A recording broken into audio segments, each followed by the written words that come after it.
Hey everyone, it's Zara, and I am back to film 2 months in my reading journal. I had a very busy September, October because we finally moved into our new house.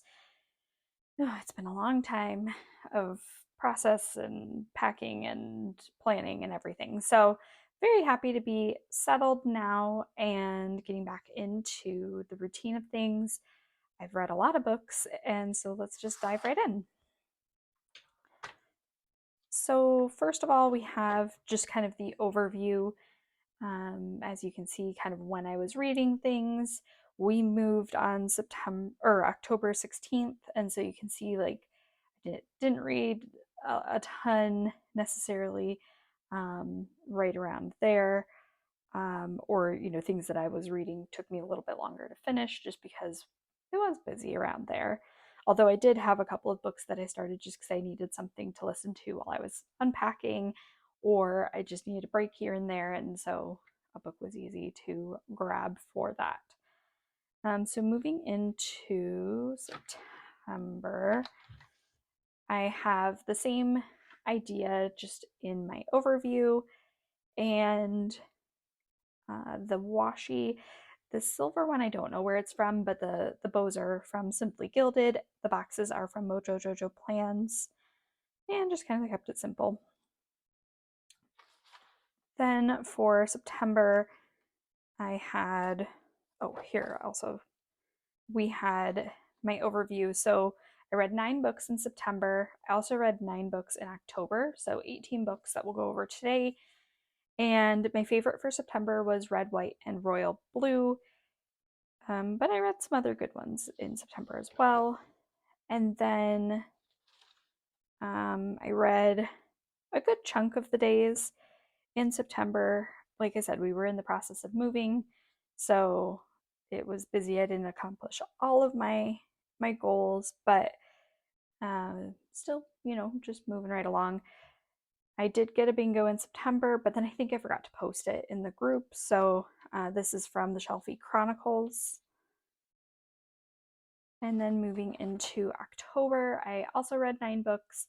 My favorite book was The Hunger Games, which maybe is a little bit of a cop out just because I've read The Hunger Games before, but I really love that book. I think that was my first book or book series that I've reread so far this year. I don't know. I think everything else has been unique up to this point, although like right now in November I'm reading Harry Potter, so that's a reread and things like that. But I think I was just kind of craving something familiar, something comfortable. So still my favorite book in there. Obviously I've read it before, but 9 books in October.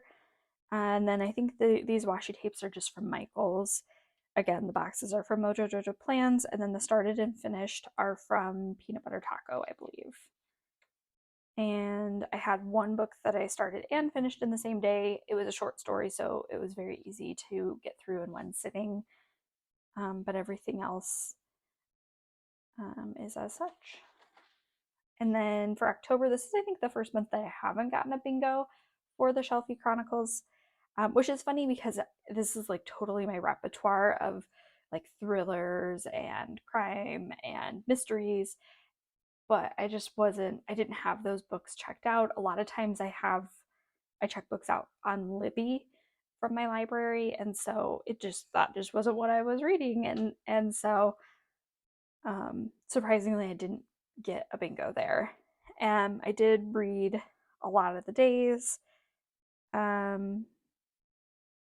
but there were still times here that I didn't read as much. And then I just kind of have my notes, but that's it for this planner.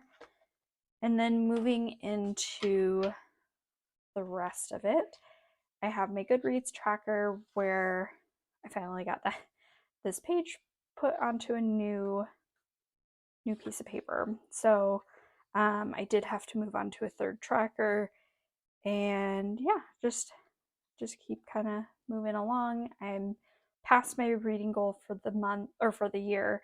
I'm getting closer to 100 books, and I think 100 books is here. So I 6 books off of 100. So probably will in November hit 100 books for the month or for the year, I believe. Then I have my monthly overview. This is from Plan with Elise. And we had 9 books in September, 9 books in October, right around 3,000 pages for each month.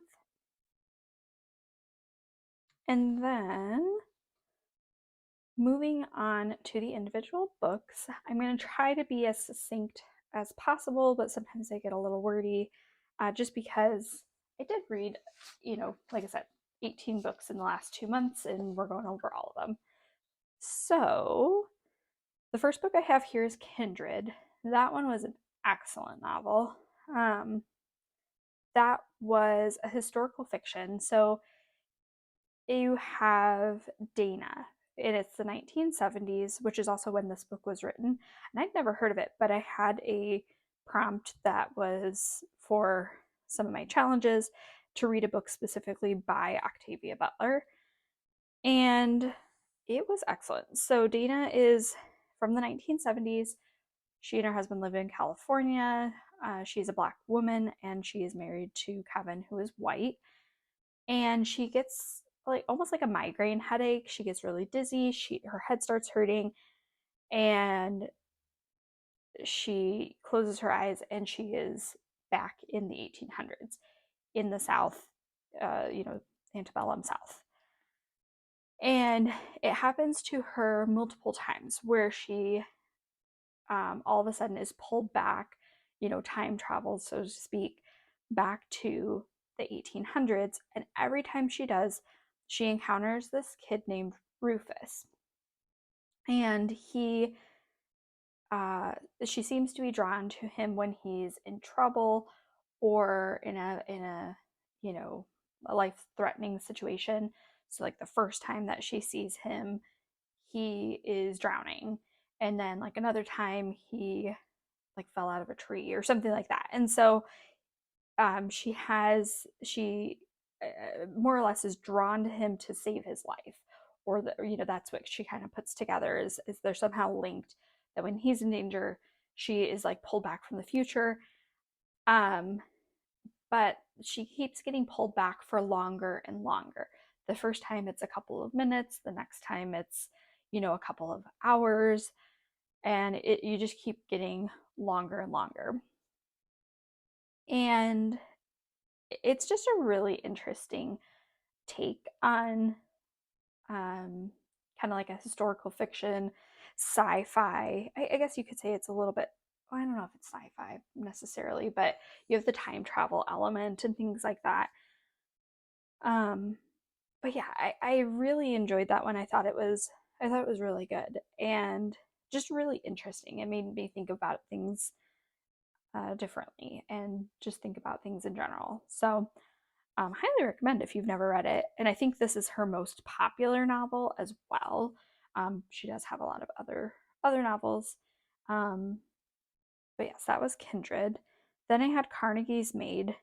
Carnegie's Maid is about a girl named Clara Kelly, and she is from a poor Irish family that sends her to the United States to work and send money back to them because they're is it the potato famine, or they're having difficulty back home, and she's the best person to send to make more money, and they only have enough money to send one person to the United States. So she gets off the boat and she's trying to figure out what to do or where to go, and she hears someone calling for a Clara Kelly, and she knows it's not her because she wasn't expecting to meet anyone right off the ship. But everyone is pretty much gone off the ship, moved on, gone elsewhere, and so she doesn't think that the other Clara Kelly is coming to meet this person, and she, spur of the moment, decides to go with them. And it turns out that it's someone who is transporting like domestic workers, maids, ladies maids, um, to their employer. And so in this case, Clara Kelly is working as a lady's maid for Mrs. Carnegie, from, the Carnegie family. So she, the book is essentially her working in the Carnegie household, her relationships, kind of things she overhears from the Carnegies, and kind of, um, a little bit how they, um, I don't know, how they matured as like the Carnegies and stuff like that. But also her working as a maid. And it's a little unbelievable just because, she has no training, she's not a maid, but yet she somehow convinces, fools everyone that she's a lady's maid and successfully does the job. So there's a couple of things that are a little bit unbelievable that you just have to use your imagination to get into to enjoy it. Um, but I thought it was fun. I gave it 4 stars. I enjoyed it. And um, yeah, I think if you like historical fiction, or especially like upstairs, downstairs, maybe some Downton Abbey, it kind of has some similar vibes to that. Then we have Under the Banner of Heaven. This is a book by John Krakauer, who I've read Into Thin Air by him before. That was a book we read in high school, and I really enjoyed that one. So I was interested to read this. I think it had also come up. I had been listening to like a crime podcast, and they had mentioned the murder that takes place in this book, and his book specifically. So it had been on my radar to read for a little bit now. And essentially, you're going through, you have this murder of this woman and her child, and then you find out that it has ties to Mormon fundamentalism, which Mormon fundamentalism is kind of like the offshoot of Mormonism, where they believe in polygamy, and they seem to have a very strict uh, rule set and vision of the world and things like that. And so it talks, about this murder, about this woman, more specifically about her murderers, the Lafferty brothers. But then you also have interspersed in there like the history of Mormonism, the history of Mormon fundamentalism, and how it kind of broke off from the traditional church. I enjoyed the book. I thought it was more fast moving at the beginning, kind of slowed down in the middle end. Um, got a little bit boring in there, but I still enjoyed it. It was interesting to me. I didn't know a lot of the history of Mormonism. Granted, if you were Mormon, maybe you would have issue with some of the ways he describes things. But I thought that he did a good job, but also I'm not Mormon. So yeah, I don't know. I enjoyed that book. It was different, and I gave it 4 stars. Maybe it was like a 3.5 rounded up because, like I said, I did get a little bored near the middle end. It just kind of felt longer than it needed to be, but still overall enjoyed it. Next, we have A Town Like Alice, and I read this one specifically because I needed a book set in Australia, which is funny because then 2 books later, or a couple books later, I have another book that's set in Australia that was just a coincidence that it was my book of the month and I wasn't planning on it. But I read this one because I needed a book set in Australia, and it takes a while before they get to Australia. I will say the first half of the book is not Australia, but you have Jean Paget, who is a kind of like working class woman, and she is left an inheritance by her uncle, and the lawyer tracks her down.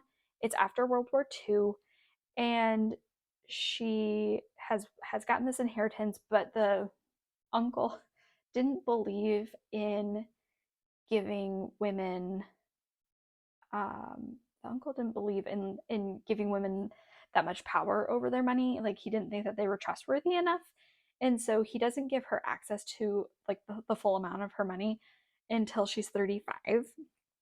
So she has to go through and being through this lawyer in order to get her funds. He manages her money for her, um, and she gets her monthly allowance, but she spent most of the war in Malaya, which this book was written, I believe, in the 60s. Um, so I'm not sure.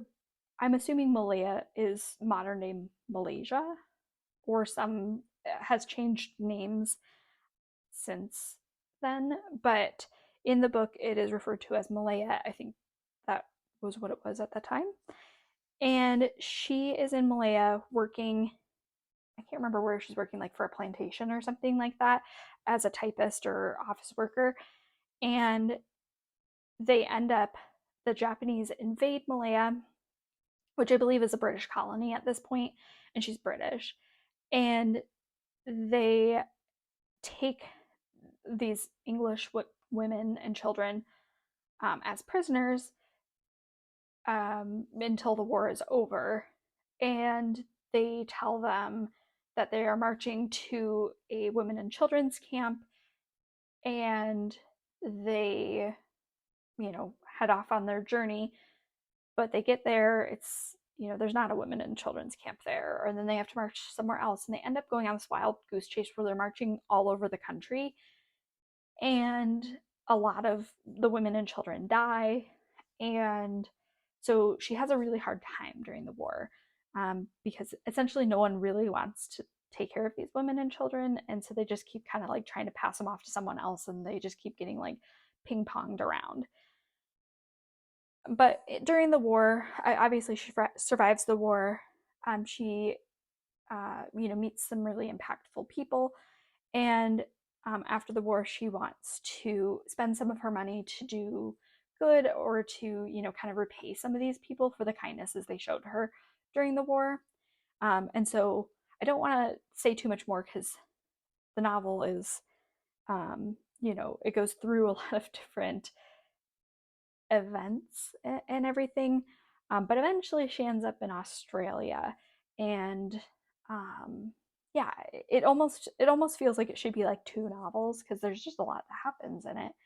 But I thought it was really good. It wasn't something that I was, um, it wasn't something on my radar. Kind of like Kindred. It just, I was trying to find a book to fit a specific challenge, and otherwise I don't think I would have had it on my radar to read, but I really enjoyed it. I gave it 4 stars. Then I have You Shouldn't Have Come Here, which I also gave 4 stars. And it was probably like a 3 stars, and then I enjoyed the end, and so then I bumped it up to 4 stars, which happens a lot. I feel like if I really like the end, that oftentimes will influence my my rating of the book overall. And so with You Shouldn't Have Come Here, you have Grace, who is a city worker who is taking her annual vacation. And what she likes to do is she takes a week off every year to go to a random place on a map that she, like points at the map, and that's where she's going. So this year she's going to Wyoming, to this really small town, to go to like an Airbnb on a ranch. And a lot of it is just kind of getting away, relaxing, kind of getting off the grid a little bit. And you have Calvin, who is her Airbnb host. And I will say, when I go to an Airbnb, or when I'm on vacation, I don't really want to be social with a lot of people that are, like the Airbnb host. It's nice to say hi or whatever, but I'm like, they spend like the whole week together. They're, he's taken her to, birthday parties and, you know, events with his friends and stuff. Um, Maybe other people just vacation differently, but for me, that was very outlandish that you would want to like spend all the time with the Airbnb host. Also, that the Airbnb host would want to spend time with, their guest. Granted, obviously, this is a thriller, so obviously there's going to be ulterior motives, um, but for me, that was just like, oh, that's the most unbelievable part of the story, is that you'd want to spend a lot of time on your vacation with like a stranger. Um, and of course, things happen because it's a thriller. And she finds out that there's a missing woman. She also has car trouble with her rental car. and it's not working, so she can't leave until it's fixed.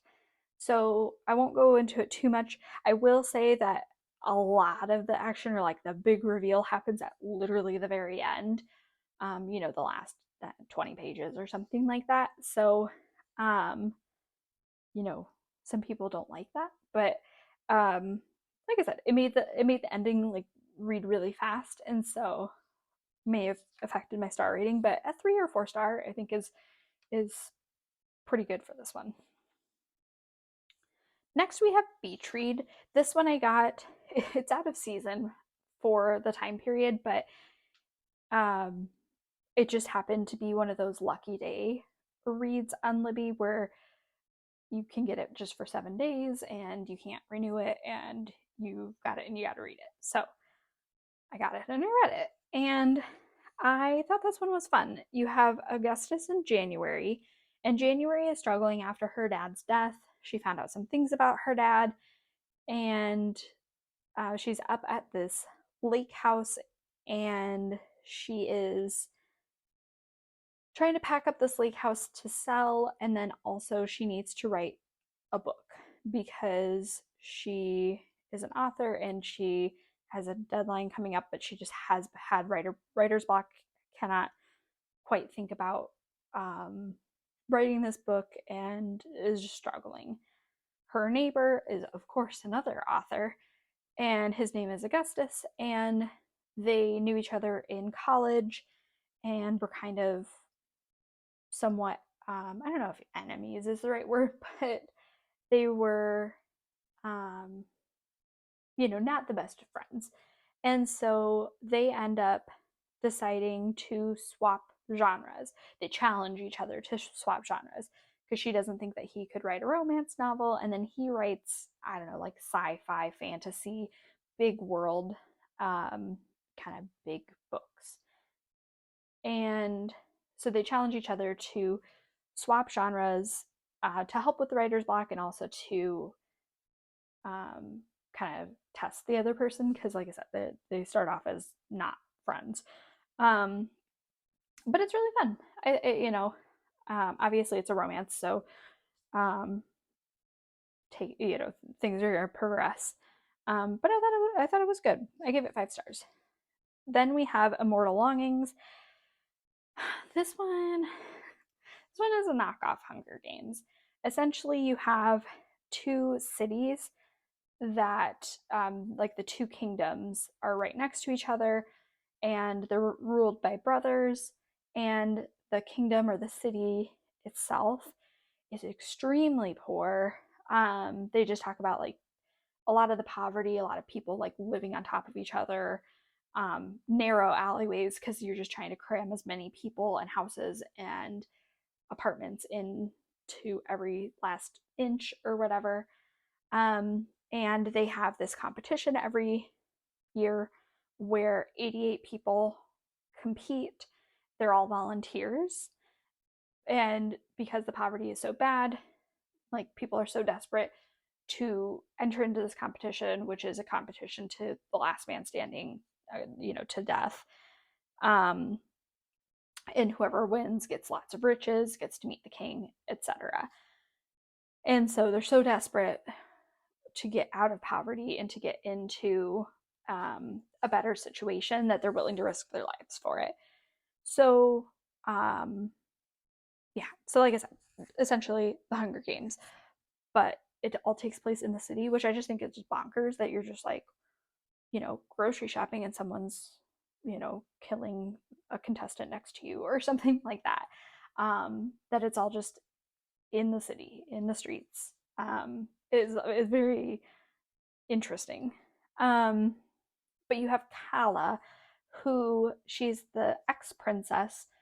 She ended up murdering her entire court, her entire family, and she tried to murder the other king, her uncle, and his court, but they caught wind before she was able to get from one, palace to the other palace.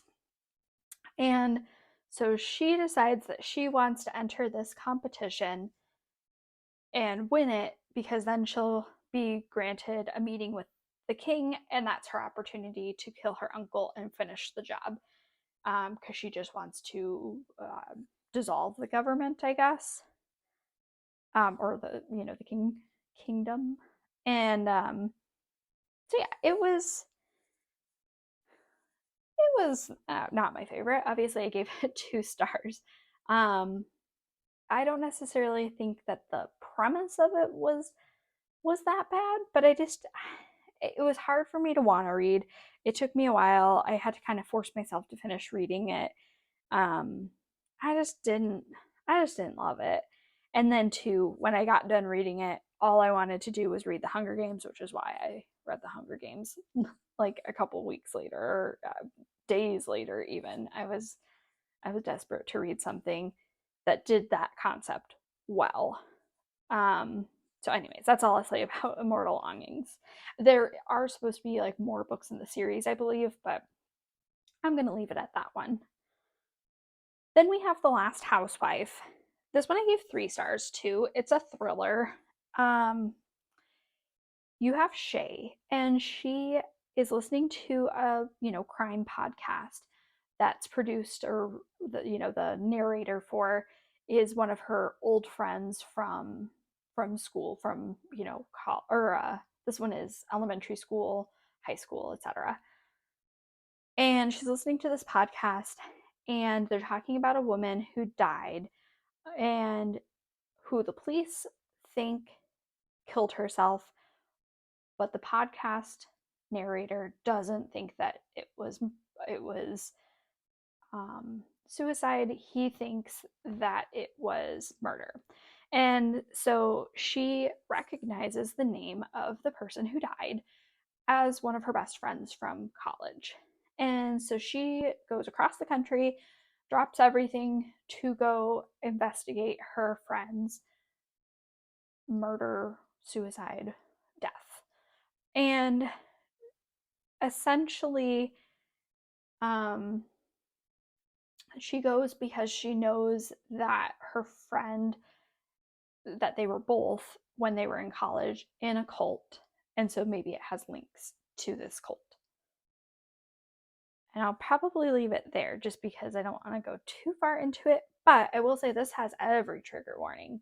You've got, all sorts of kinds of abuse. You have some like verbal abuse, sexual abuse, domestic abuse. There's a lot of shock value, I think, in this book.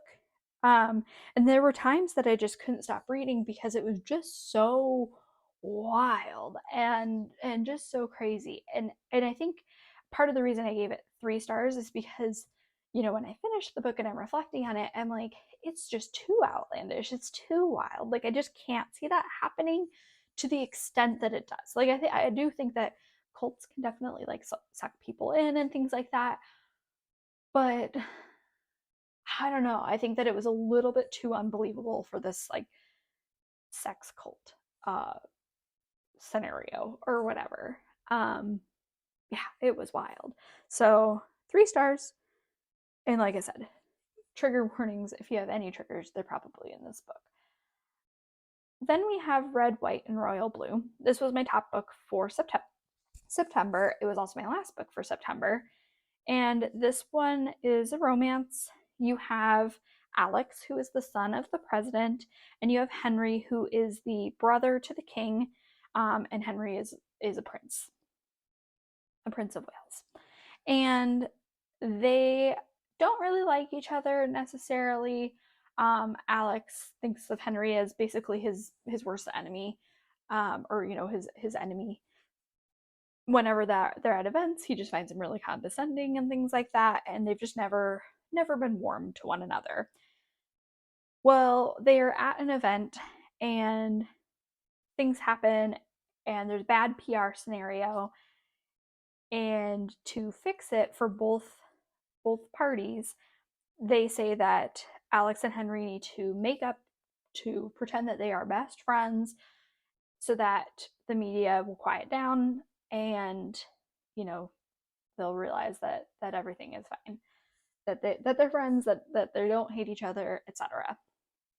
Well, of course, as they're pretending to be best friends, then they become friends, and then they become more than friends. And so it's really, I liked it a lot. I won't go too much further into it, but I thought it was great. I thought it was fun, and I'm excited. I wanted to read the book before I watched the movie, and I still need to watch the movie, but that's on my radar to read that as well. Next, we have the Hunger Games. Now we're getting into September or to October, and the Hunger Games is, hopefully you've read it by now, but The Hunger Games is a dystopian fiction novel. It is about Katniss Everdeen and her participation in the Hunger Games, which is a, fight to the death um, for 24 children of the 12 districts that the Capitol puts on as punishment because the districts tried to rebel against the Capitol. The Capitol won, and then as punishment, they're making the children of the districts fight in this competition every year, basically as punishment and a reminder, not to rise up against the Capitol again. And Katniss volunteers for the Hunger Games when her sister's name is drawn to be the contestant from District 12 for the girls. And she volunteers to save her sister's life, and then obviously is trying to win the Hunger Games. It's just great. I grew up reading the Hunger Games, in like middle school, high school time frame. It's just a good one, and it's kind of funny because it's like a comfort read. I've read it, a dozen times, 10 times throughout my, the years and everything. I love it. It's just a great world. I love the characters. So it was definitely good to read it and kind of read something comforting um, when we were in the process of moving and things were stressful. So um, yeah, if you haven't read The Hunger Games, I can't recommend it enough. I love it, and um, yeah. So and you'll see I read the other books in the series later on. Next, we have A Night at the Tropicana. This one is a short story. This was just the 40-page novella. And it was an Amazon first reads, I think is what they call it. But essentially, if you have a Prime account, you get one free Kindle book every month. And it's from, a curated list. But I picked this one up because I thought it would be nice. And I needed a book that started with the letter N for my challenges. And essentially, without giving it all away in the short time I have, Natalie and her family visit the Tropicana on their last night in Cuba, which is a club, and it's all about her night at the Tropicana. And then also fast forwarding 30 years, she's a doctor and she's working at the hospital and is planning a party with the theme of a night at the Tropicana and just kind of reminiscing on her night at the Tropicana. I gave it 3 stars. It was fine. It was 40 pages, so it went by really fast. But I felt like I wanted more. I don't know. I don't know how you would get more, but it was a little flat for the story. Then we have The Stranger Upstairs. The Stranger Upstairs was a book of the month. I can't remember, book of the month for September maybe. And you have Sarah and her husband who move into this house. This house has a history of a murder taking place in it. You had a guy who killed his wife, tried to kill his daughter, and then killed himself. And the house has more or less been abandoned ever since. And Sarah decides to buy it because she wants to renovate it. They got a good deal on it, and it's in this really nice neighborhood that she wanted to break into. She has a big emphasis on her personal appearance to others, her social media presence. She is a psychologist and a book author, and and she's trying to figure out, I have a lot of like these stumped authors, but she wants to write her next book, but she's using this house renovations to update her blog and get publicity, media attention that way. And strange things start happening. People don't want to work in the house because they hear weird noises, they feel funny in the house. They get a weird vibe. Her cat seems to be getting ill the longer they spend in the house. It seems like someone's maybe poisoning her cat. um, and so, yeah, without going too much further into it, um, weird things are happening in this, murder house essentially. And then you also have things going on with Sarah and her husband and her work life, as well. I gave it 3 stars. It wasn't my favorite. I didn't think that it was. I just didn't love the ending, and I really didn't like Sarah. I didn't like her at all. So, anyways, then the next 2 I read were Catching Fire and Mockingjay, which are the next 2 books, or the final 2 books in the Hunger Games series. I won't go too far into them because if you've never read the Hunger Games, I don't want to spoil it. And I feel like that's kind of interesting when you do read series. You know, do you talk about the subsequent books in detail and just, if people want to skip over it, they skip over it? Or do you just not really go into it just to be safe? I don't know. So I'm going to not go over it in too much depth, other than I love these books. They're a reread for me. 5 stars on the whole series. My favorite book is probably The Hunger Games, although Catching Fire is really close as well. I just think that she does a really good job setting the world in the Hunger Games, and so that's my favorite, and that's obviously the book that I chose as my favorite for the month of October. But these 2 are excellent as well. And I do like the Mockingjay just because I feel like it's very realistic for someone that's been through, or more realistic for someone that's been through a lot of traumatic events. I like the way that I like the ending. That's all I'll say, is that I think that it makes sense. Next, we have Secluded Cabin Sleeps 6. This one is a thriller. I didn't think it had a lot of thrill in it. It was just not. It just wasn't my favorite. There's 2 stars there. You have 3 couples that are at this cabin. They all have these, you know, family relations, ex-girlfriend, best friend. Like, they're all kind of intertwined in these triangles and squares and connections. And essentially, they're on this vacation. They live in Florida. They're in Georgia at this cabin. Of course, as they're getting into the cabin, they're like, oh yeah, there might be a hurricane tomorrow. And like the power might go out, your road might wash away. Like, they're only there for a weekend. I just wouldn't go to the cabin at that point. Also, it's not really a cabin, it's like a fancy vacation house in the middle of the woods. um and you have a lot of setup, build up, and then I felt like things just didn't happen. And then also, too, you have a lot of perspectives. You have multiple character perspectives, like that every chapter changes. You even have a character perspective of someone that isn't even in character until, like, you don't even meet him in the main plot until like the end of the book. So it was just a little weird. I just didn't like it. I don't know. 2 stars. Wasn't my favorite. I wish I would have liked it more, but yeah, just there's other better thrillers with a similar concept. Then we have In the Likely Event, which is Izzy and Nate, their little romance. And they meet on a plane for the first time. That's when they meet, is their seatmates. Izzy's afraid of flying, so Nate's kind of calming her down. He's never flown. He's on his way to join the army. And then she's on her way back to college. And while they're on this plane, it crashes.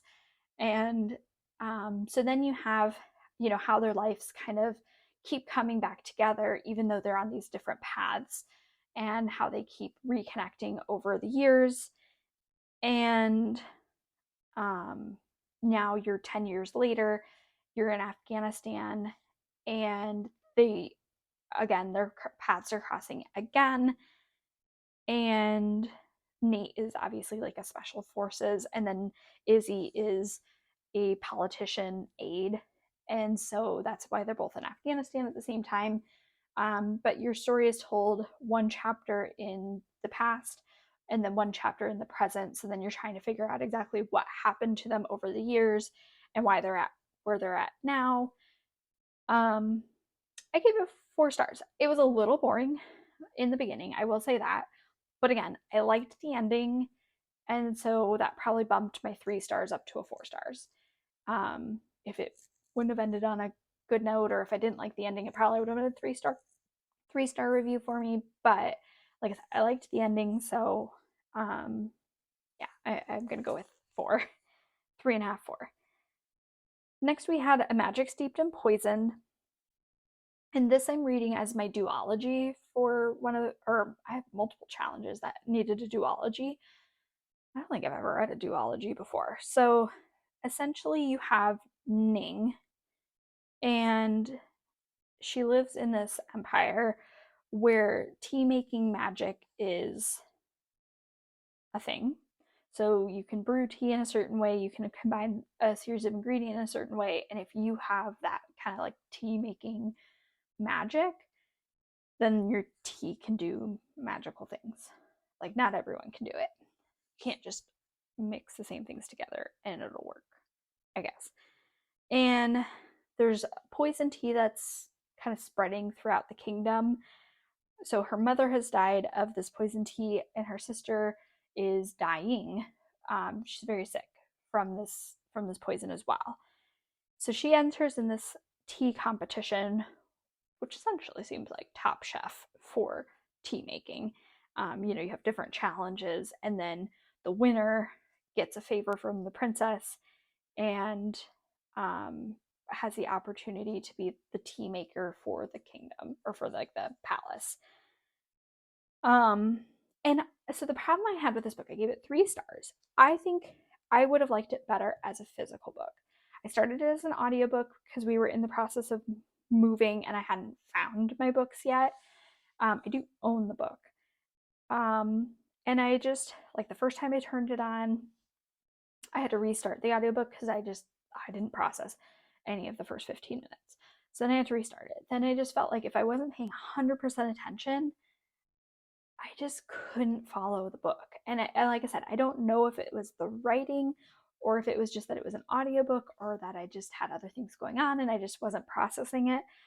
But for whatever reason, I just had a really hard time following this book. So for the second book of the duology, I'm going to read it as the physical book and see if that does better for me. So, take my 3-star rating as you will. Like I said, I just for some reason just couldn't really get into this book, or couldn't really, I don't know, I just couldn't really comprehend everything in it. So then the last book I have is West with Giraffes, and this is historical fiction. It's actually a book that I bought to do a book club with my local bookstore for the new town that we were moving to. Well, that was supposed to be in July, and I picked up the book in June. I just like never picked it up. I never read it. Then there was no time limit to read it because I had missed the book club anyways. And then I just like didn't want to pick it up, didn't want to pick it up, didn't want to pick it up. Finally, I just made myself pick it up. I made myself read it. It took me a while to read, but I loved it once I really got into the book. Like I said, it kind of took me a little bit. I think it was just wasn't in the mood to read historical fiction. But it's based on a true story about some giraffes that in 1938 survive a hurricane, making it across from Africa. They land in New York, and they have to make it from New York to San Diego to be the first giraffes at the San Diego Zoo. And you have Woody, who is a Dust Bowl orphan. He's been through a lot of things. He's a Dust Bowl orphan. He moves to New York. Then he gets hit by a hurricane like a month later. and his family member that he was working for dies. So he's trying to figure out what to do next. He sees these giraffes and he decides that he wants to follow them. He wants to follow them to California, and make his riches in California, or make his life in California. So it's a fun story. There's lots of traveling, because obviously they're traveling across the entire country. You have the animals. Um, I just really liked it, and the story is being told by Woody, who is 105 years old. It's present day, and he's knows that he's dying. He knows that he's only got days left, and it's his like dying wish to finish writing the story down so someone else can read it, because he's never really told anyone his story. Um, and so you have like a couple of little elements in there, but yeah, he's like frantically writing down his story in the present day, and people keep coming in and asking him to, hey, do you want to go watch TV or things like that? And he's like, no, I need to write this story down, um, because I feel like it's gonna be the last thing I do. So, really enjoyed West with Giraffes. Like I said, it took me a little while to get into it, but I think that was just a me thing, not that the book was not good. 5 stars is what I gave it to, and I'm probably going to give it to my mom to read next, because I think she'd like it as well. So anyways, that was everything. Very long video. I'm sorry for that, but we're going to get back on track. November is going to be just a normal November. Um, but yeah, that was everything I read in September and October. Now we are moved into our house, and we can just kind of go from there and get back to normal. But thank you so much for watching, especially if you made it this far. I hope that you are doing well, and we will see you next month. Bye, everyone.